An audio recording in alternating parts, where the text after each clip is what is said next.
Free player, free agent. Free player ও free agent এই বিষয়টা নিয়ে একটু কথা বলবো। এই বিষয়টা নিয়ে বহু বছর আগে বহুবার আমার চ্যাট ফোরামে লিখেছি, কিন্তু জানি না সামগ্রিকভাবে ভারতীয়দের মধ্যে আমি দেখেছি কোনো কিছু জানার একটা আগ্রহ নেই। এইটা পৃথিবীর বিভিন্ন দেশের মানুষের মধ্যে এই সমস্যাটা আছে, কিন্তু ভারতীয়দের মধ্যে একটু বেশি বেশি হয়তো আছে ব্যাপারটা। তো ফ্রি প্লেয়ার আর ফ্রি এজেন্ট এই বিষয়টা নিয়ে দেখছি এখন অনেক ইউটিউবার, অনেক যারা প্রফেশনাল মিডিয়া, তারা অনেক কন্টেন্ট বানাচ্ছে, অনেক কথাবার্তা বলছে মূলত রবসন সংক্রান্ত। কিন্তু যেহেতু ব্যাপারটা তাদের কাছে পরিষ্কার নয়, তাই তারা এটা সেটা অনেক কিছু বলে যাচ্ছে। এরকম হয়, দেখবেন আপনাদের স্কুল কলেজে কিছু ছেলে পেলে থাকে যারা উত্তর দিতে চায়, প্রশ্ন শিক্ষক কোনো প্রশ্ন করলে তারা যদি নাও জানে, তারা এটা বলতে খুব কুণ্ঠা বোধ করে যে আমি জানি না। কিছু হাবি জাবি অনেক কিছু বলবে। আবার অনেক শিক্ষক আছে সে হাবি জাবি শুনে তাকে নাম্বারও দিয়ে দেয়। দেখুন, ফ্রি প্লেয়ার ফ্রি এজেন্ট, ভালো করে শুনুন, ব্যাপারটা পরিষ্কার করে নিন। যদি না বোঝেন আরেকবার শুনবেন, আর তাও যদি না বোঝেন আরও একবার শুনবেন। খুব সহজ ব্যাপারটা। ফ্রি প্লেয়ার আর ফ্রি এজেন্ট এক নয়, লিগ্যালি দুটো এক জিনিস নয়। ফিফা কাকে ফ্রি এজেন্ট বলছে? ফিফা তাকে ফ্রি এজেন্ট বলছে, আমি একদম প্র্যাকটিক্যাল উদাহরণ দিয়ে বলছি। এখন আমরা নভেম্বর মাসে দাঁড়িয়ে আছি, তাই তো? আগের ফিফা ট্রান্সফার উইন্ডো কবে শেষ হয়েছে? যেটা সামার উইন্ডো, দুটো উইন্ডো হয়, একটা হচ্ছে উইন্টার উইন্ডো, যেটা একটা ছোট্ট একটা সময়ের জন্য খোলা থাকে, আর একটা হচ্ছে সামার উইন্ডো। মোটামুটি পৃথিবীর বিভিন্ন দেশে কাছাকাছি সময়ের মধ্যেই হয়। সেটা আপনার ফিফা ওয়েবসাইটে গেলে দেখতে পারবেন কোন দেশে কবে সামার উইন্ডো হয়, কোন দেশে কবে উইন্টার উইন্ডো হয়। তো আমাদের দেশে এবং পৃথিবীর বেশিরভাগ দেশের সামার উইন্ডোটা শেষ হয়েছে কবে? 31শে অগাস্ট, ভুল বললাম, 30শে অগাস্ট শেষ হয়েছে সামার উইন্ডো, ঠিক আছে?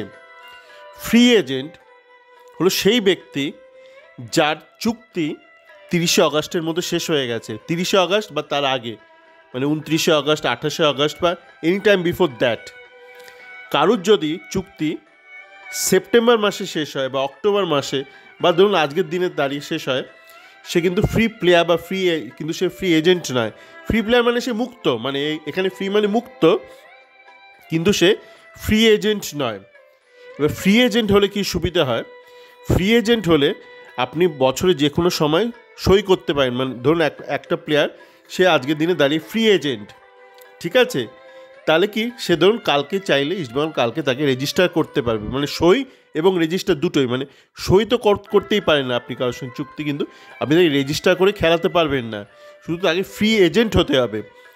আবারও বলছি, ফ্রি এজেন্ট কি, তার যে আগের চুক্তি ছিল সেটা কিন্তু আগের যে ট্রান্সফার উইন্ডো যেটা শেষ হয়েছে, লাস্ট ট্রান্সফার উইন্ডো, এক্ষেত্রে সামার ট্রান্সফার উইন্ডো, সেই উইন্ডো শেষ হওয়ার আগে সেটা শেষ হয়েছে। এবার রবসনের ক্ষেত্রে আসা যাক। রবসনকে নিয়ে কেন তো সমস্যা হচ্ছে? রবসনের যে চুক্তিটা রয়েছে বাংলাদেশের বসুন্ধরার সাথে, সেটা খুব সম্ভবত 23শে নভেম্বর শেষ হবে। এবার 23শে নভেম্বর যদি ওর চুক্তি শেষ হয় অফিসিয়ালি, আমি অফিসিয়ালি বলছি, সেই ক্ষেত্রে যদি তার পরদিনও ইস্টবেঙ্গলের চুক্তিতে সই করে, সেটা আগেও অ্যাডভান্সে করতে পারে, two be effective from 24th। ধরুন আজকের দিনে দাঁড়িয়েও চুক্তিতে সই করতে পারে, যেভাবে আমাদের অফার লেটার হয়, চাকরির অফার লেটার। আমরা তো চাকরি ছেড়ে নতুন অফার লেটার নিই না, আমরা চাকরি ছাড়ার আগেই নতুন অফার লেটার নিই, কিন্তু তার একটা এফেক্টিভ থাকে যে কবে থেকে সেটা এফেক্টিভ হবে। তো রবসনের ক্ষেত্রেও আজকের দিনে দাঁড়িয়ে ধরুন ইস্টবেঙ্গলের একটা চুক্তিও সই করলো এবং বললো যে সেটা এফেক্টিভ হবে ফ্রম 24th, অ্যাজিউমিং যে আমরা 23rd ওর চুক্তিটা শেষ হচ্ছে। কিন্তু ওর 24th যদি ওর এফেক্টিভ হয়, ওকে আমরা রেজিস্টার করাতে পারবো না, অফিসিয়ালি করাতে পারবো না, যদি ওর আগের চুক্তি 23 তারিখ শেষ হয়। কেননা ও ফ্রি এজেন্ট হচ্ছে না, ও ফ্রি এজেন্ট হবে উইন্টার উইন্ডোটা খোলার পরও ফ্রি এজেন্ট হবে, তার আগে হচ্ছে না। তো সেক্ষেত্রে কী করা যেতে পারে, যেটা অনেক ক্ষেত্রেই করে, অনেক দেশেই করে, অনেক প্লেয়ারের ক্ষেত্রেই করে, তারা একটু আইনটাকে একটু ঘুরপথে আইনটাকে ব্যাখ্যা করে। যেমন ধরুন এই ক্ষেত্রে কী করে, অনেক ক্ষেত্রেই করে, রবসন যেহেতু ধরুন খেলেনি, আগে যে সামার উইন্ডোটা ছিল অগাস্ট 30 তারিখ, সেটা পরও কিন্তু বসুন্ধরা হয়ে কোনো ম্যাচে খেলেনি, মানে কোনো অফিসিয়াল রেকর্ড নেই যে ও খেলেছে। তো এই ক্ষেত্রে অনেক ক্ষেত্রে কী করে, মানে যে এক্সিস্টিং এমপ্লয়ার আছে, ধরুন এই ক্ষেত্রে বসুন্ধরা আর রবসান নিজের একটা আপোষ করে নেয়, করে একটা ব্যাকডেটেড একটা রিলিজ লেটার লেখে। মানে আজকের দিনে দাঁড়িয়ে সে হয়তো লিখলো যে আমি তোমার সাথে আমার চুক্তি শেষ হয়ে গেল 28শে আগস্ট বা 29শে আগস্ট বা 30শে আগস্ট হলেও চলবে, মানে লাস্ট উইন্ডো। সেই ক্ষেত্রে কী হয়, আজকের দিনে দাঁড়িয়ে কেউ যদি একটা ব্যাকডেটেড একটা রিলিজ লেটারে সই করে যে তার চুক্তি মানে শেষ হয়ে গেল বা সে রিলিজ নিয়ে নিল বা মিউচুয়াল টার্মিনেশন হলো উইদিন 30th আগস্ট, তাহলে সেক্ষেত্রে সে ইমিডিয়েটলি ফ্রি এজেন্ট হয়ে গেল। সে যদি আবার কোনো ম্যাচে খেলে ফেলে, মানে অফিসিয়াল যে রেকর্ড থেকে যায়, তাহলে তো সেটা ব্যাকডেট করতে পারবে না, কারণ তো সেক্ষেত্রে তো ব্যাপারটা মানে একদম হাতে নাতে ধরা পড়বে কি তুমি খেলেছো, তা তুমি কী করে তার আগে কী করে রিলিজটা নিলে। তো এইটা হলো ফ্রি এজেন্ট এবং ফ্রি প্লেয়ারের তফাৎ। তা আশা করি এই ব্যাপারটা আপনার বুঝেছেন। আমি কিছুদিন আগে দেখছিলাম, মানে কোন এক মন্ত্রী, রেলমন্ত্রী বোধ হয়, কোন এক বারাত, মানে বারাতও কা স্বাগতকারী পান পারাক্স, ওরকম একটা কিছু একটা ট্রেন, গীতাঞ্জলি ট্রেন লেট হয়েছে। তো সেই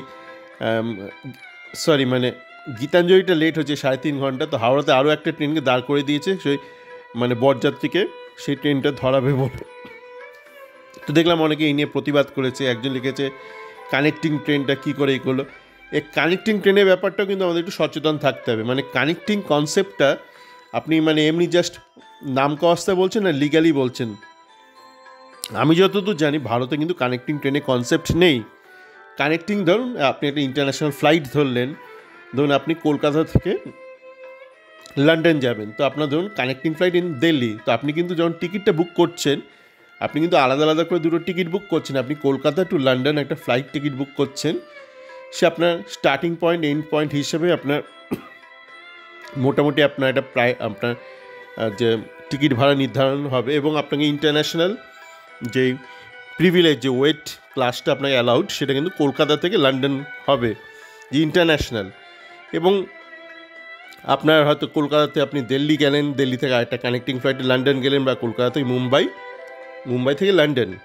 তো আপনার চেক ইন হবে কিন্তু কলকাতায়, আপনি ফাইনালি মাল নিয়ে তুলবেন লন্ডনে। তো সেইটা হচ্ছে কানেক্টিং ফ্লাইট।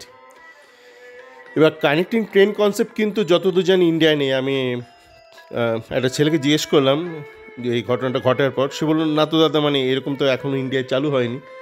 তো বিদেশে কিন্তু এই একই কনসেপ্ট আছে। ধরুন আপনি ইটালি থেকে প্যারিসে যাবেন ট্রেনে, ঠিক আছে? তো আপনি কিন্তু মানে চাইলে মিলানো বা মিলান থেকে একটা টিকিট কাটতে পারেন ডাইরেক্ট প্যারিসে। আমি এক্সাম্পল দিচ্ছি, মানে এই অপশানটা আছে কি না তো জানি না, কিন্তু আমি জানি যে এরকম অনেক কানেক্টিং অপশান আছে। তো সেক্ষেত্রে আপনার ট্রেন হয়তো মিলানো থেকে সে হয়তো স্টুটগার্ট অবধি গেল, স্টুটগার্ট থেকে হয়তো আরও একটা ট্রেনে আপনি প্যারিস, দুটো আলাদা ট্রেন, কিন্তু আপনি কিন্তু একসাথে টিকিটটা কাটছেন এবং টিকিটে দেখাতে থাকবে যেমন ফ্লাইটের ক্ষেত্রে হয়, সেটা কিন্তু আমাদের দেশে ট্রেনের ক্ষেত্রে হয় না। তো আমাদের দেশে ওরকম আলটপকা কানেক্টিং ট্রেন বা ফ্রি এজেন্ট, ফ্রি প্লেয়ার, এগুলো একটু সামনে আমাদের বলা উচিত।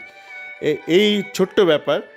আর আজকে রাহুল, আমাদের যে সাচির একজন বেরিয়ে গেছে রাহুল, সেটা নিয়ে আমি এই মুহূর্তে বেশ কিছু বলতে চাই না। শুধু এটুকু বলতে চাই, আমি কয়েকদিন আগে টুইটে লিখেছিলাম যে বিভিন্ন বিষয় কিন্তু অদ্ভুত লাগছিল।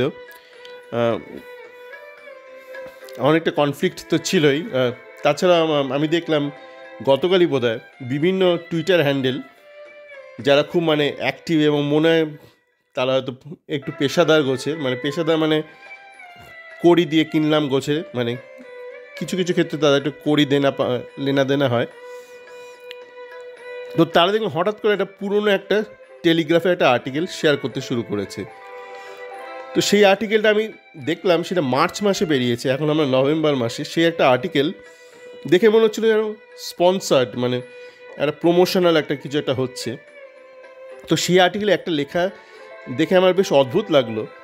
সেখানে লেখা আছে যে ইমামির সাথে ইস্টবেঙ্গলের চুক্তি শেষ হয়ে 2 বছর বাদে শেষ হয়ে যাবে, তখন যদি ওরা রাজি না হয় তো আমরা ইনভেস্ট করব। তো আমার বেশ ব্যাপারটা অদ্ভুত লেগেছিলো, একটু আনপ্রফেশনাল লেগেছিলো যে ইমামি তো নিজে থেকে তো এসব কোনো কিছু বলেনি। ইমামির সঙ্গে ইস্টবেঙ্গলে ভালোই এই মুহূর্তে একটা সম্পর্ক চলছে।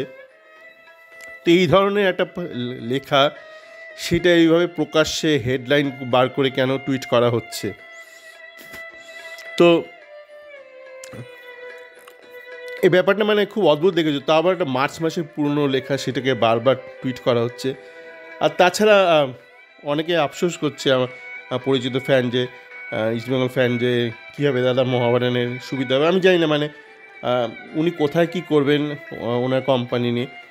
আমার কেন জানি না মনে হচ্ছিল যে ওনাদের অত দৃষ্টিভঙ্গিটা বা ওনাদের ভিশনটা একদমই ভিন্ন, তাতে করে ইস্টবেঙ্গল হয়তো খুব একটা লাভ হতো না।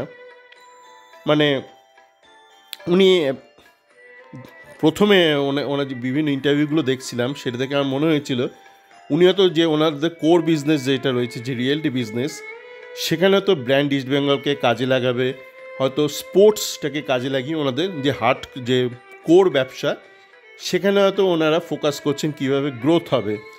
কিন্তু পরবর্তীকালে ওনাদের মানে আনলিমিটেড এক্সপ্যানশন, র্যান্ডাম এক্সপ্যানশন বিভিন্ন দেখে আমার কেন জানি না মনে হচ্ছে যে ওনারা হয়তো স্পোর্টসটাকে একদমই আলাদা করে মানে ওনাদের যে এক্সিস্টিং রিয়েলটি ব্যবসা আছে তার সঙ্গে মেলাতে চাইছে না, একদম স্পোর্টস কেন্দ্রিক কিছু একটা করতে চাইছে। তো ব্যক্তিবিশেষ সবারই একটা স্বাধীনতা থাকা উচিত কিছু একটা করা, কিন্তু আমার মনে হয় সেক্ষেত্রে ওনাদের যে ভিশন, তোমার চলার পথে তোমার চলার পথ আলাদা, আমাদের চলার পথ আলাদা, মনে হয় না ইস্টবেঙ্গলের যেই লক্ষ্য আর ওনাদের যে লক্ষ্য, সেই দুটো একসাথে চলতে পারতো খুব বেশি দূর। মানে ওনারা আলাদা করে একটা স্পোর্টস নিয়ে যা কিছু ওনারা করতেই পারে, এটা ওনাদের একান্ত ব্যক্তি ব্যাপার। আর আমি বলতেও চাই না মানে ওনারা যেইভাবে মানে এত র্যাপিডলি গ্রো করছিল, এত থিন মানে পাতলাভাবে গ্রো করছিল, অনেকটা ওই পেপার ধোসা আছে না, পেপার ধোসার মতন আমার ব্যাপারটা লাগছিলো। সব জায়গাতেই মানে বিশাল বড় একটা চাটুতে মানে ছড়িয়ে আছে, বিশাল বড় জাম্বো পেপার ধোসার মতন মনে হচ্ছিলো। যাই কি জাম্বো পেপার ধোসা অনেকে ভালোও লাগে, মানে অনেকে খায়, আমি নিজেও খেয়েছি জাম্বো পেপার ধোসা। একসময় জার্মানিতে ছিলাম কিছুদিন, তো ওখানে সারাবানা ভবন বলে একটা দোকান আছে, একটা নেটওয়ার্ক চেন আছে, ওরা খুব ভালো এসব জাম্বো পেপার ধোসা বানায়। তো খেয়েছি, আমারও ভালো লাগে, কিন্তু মানে আমি ইস্টবেঙ্গলের জন্য এমন জাম্বো পেপার ধোসা মনে হয় না খুব একটা কাজে দিত। তো যাকে দেখা যাক, মানে আশা করি ভালো কিছুই হবে, দেখা যাক। আর এই যে বললাম ফ্রি এজেন্ট, এই ব্যাপারটা একটু মাথায় রাখবেন। এই ব্যাপারটা নিয়ে মানে একটু আশপাশে যদি দেখেন কেউ ভুলভাল বলছে, একটু তাকে একটু শিক্ষিত করবেন। আমার পক্ষে তো সম্ভব নয় সবাইকে ধরে ধরে করা, তাই অবশেষে বাধ্য একটা অডিও করতে হলো। মানে এটা বারংবার মানে প্রচুরবার লিখেছি, অনেকে ব্যক্তি বিশেষে মানে ডাইরেক্ট বুঝিয়েছি, যাদের সঙ্গে কথা বলার সুযোগ ঘটেছে, কিন্তু তবু দেখছি এই মিডিয়া ফিটি একই কথা মাথা খাওয়ার জোগাড়। সবাই ভালো থাকবেন।